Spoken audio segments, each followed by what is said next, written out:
Hi everyone, my name is Sabihaskitchen and today I'm going to show you how to make a special chicken karahi. Now what's special about it is this is how it's made on roadside cafes and in huts in Pakistan and India. So you know what we call dhaba, so when you're stopping in the car and having a chicken karahi, that's the recipe I'm trying to make for you today. I've not always got lipstick and earrings on, but of course I'm on camera, so I'm going to do that for you today. Okay, so keep watching. You'll watch me add in the measured ingredients, but the full list of ingredients and how much of this and that and the other you need is on my website. Again, you'll have to go and look up the recipe, chicken karahi dhaba style, on sabihaskitchen.com. So now going on to the dry spices. First we have cumin. It's a very commonly used spice in all karahis and dhaba chickens. This is usually available whole, but I've roasted it, dry roasted it, and then coarsely ground it. And then we have coarsely ground coriander. Again, this is whole when available from the shops, and I have dry roasted it and coarsely ground it. I also prefer to use chili flakes. These are widely available in all the stores, so I would suggest you don't dry roast them because you'll be coughing and spluttering. For this recipe we also need ground black pepper. Finally, the fifth spice in the recipe is garam masala. This is homemade by myself and it's very individual to every cook and chef. There is a really good recipe on my website if you'd like to make your own.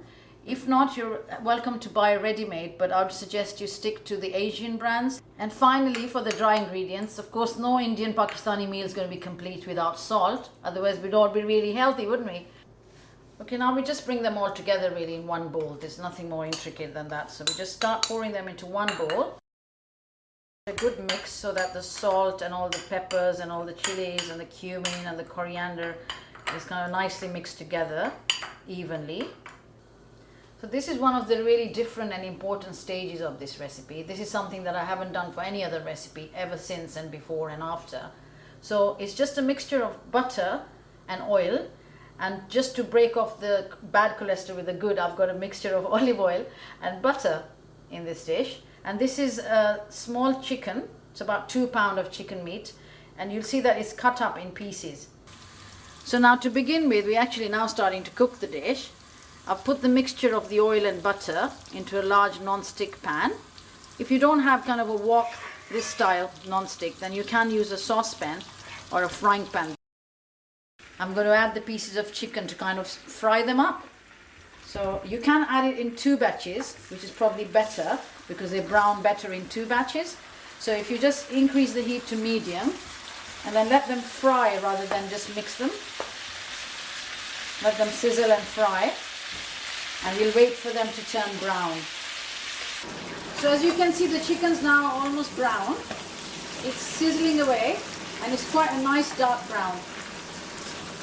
I'm now going to remove it into a dish,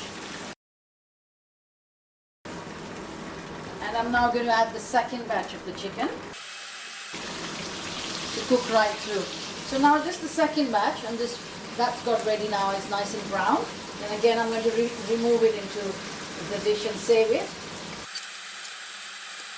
We're going to save the oil for our next stage.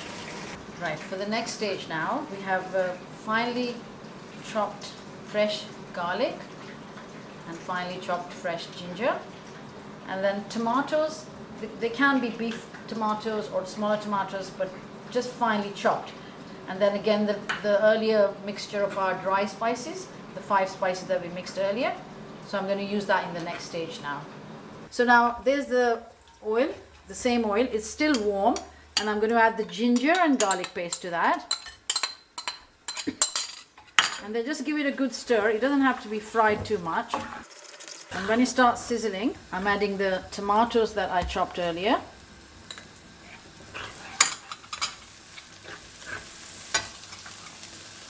And I will add half the spice mixture that we made earlier. All of the 5 spices that we made earlier, but just use half at this stage.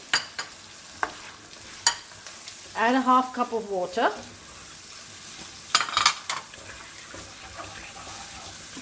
Mix it well. Once the tomatoes are added in, just give it one more stir, and then cook this covered. Once it comes to the boil, just cook it on low heat And this should take about 10 to 12 minutes to assimilate all together. I think the time lapse is about 12 or 13 minutes. So I'm going to open this. And I did stir it a couple of times in between so it doesn't stick to the bottom. So you see it's coming up together and assimilating together. And it's deliberately coarse like this because it's a Dhaba style chicken. So I think I'm ready for the next stage now, because you can see the oils coming out here and the masala is kind of coagulating together. So the oil is rising to the top, so that means it's ready. Okay, now I'm going to add the next ingredients then. For the next stage, we're going to use the pre-fried chicken.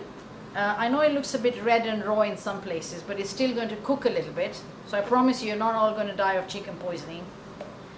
Then I have the yogurt beaten. It's best to use low-fat yogurt for this recipe. And then the leftover masala that we've got from the previous mixture.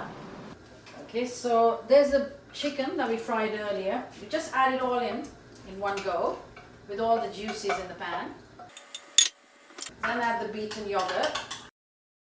And finally the rest of the masala. Give it a good mix, top to bottom. So the dry masalas, the tomatoes, the chicken and the yogurt all come together properly. So once you've done a good mix of the whole addition, keep it on high heat and bring it to kind of a rolling boil on the yogurt. I'm just waiting for that stage at the moment. So as you can see, it's now sizzling away and boiling and mixing up properly. So the flame is still high at the bottom. But I will now cover this and put it on a low heat for another 10 minutes to cook the chicken through. So 10 minutes is a long time when you're hungry and your family's waiting and you want to eat, but the chicken is going to cook for kind of 10 minutes before we can go to the next stage. So I thought I'll tell you the differences on why the Dhaba chicken is so different from any other karahi that we make. And the two main things I found different, one was the frying stage, which you watched me do with the butter and the oil and browning the meat before cooking. And that helps because it doesn't disintegrate or break up really quickly in the cooking process. And secondly, raw garlic, which is very unusual, raw sliced garlic, and dry fenugreek, which is methi in Urdu and Punjabi, dry, is used in one of the stages which we're going to go to next. To show you kind of the middle stage, this is like 5 to 7 minutes in the middle of the cooking. So you can see it's still quite sizzling because of the yogurt, the water we put in earlier, the tomatoes, not very dry yet. We're getting there, and be patient with it. Another 4 or 5 minutes, we should be ready for the next stage. Okay, happy cooking! The chicken is cooked right through. I'm going to add the fenugreek, the dry methi, and then the unusual part of the recipe, which is the garlic. And once again, just give it a good mix.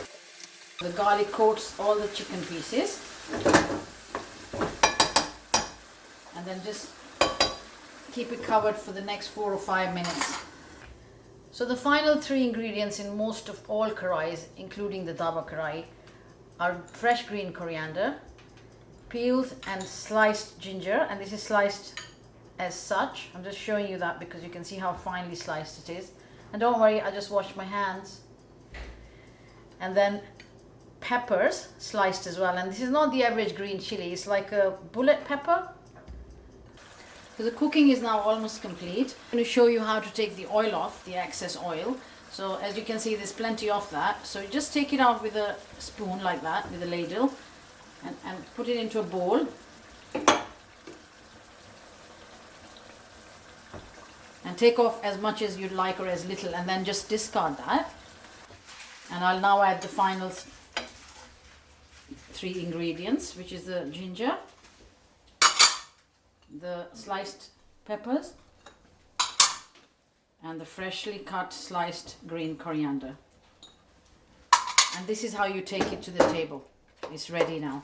You don't cook it any further, or the garnish doesn't look as beautiful as it does right now.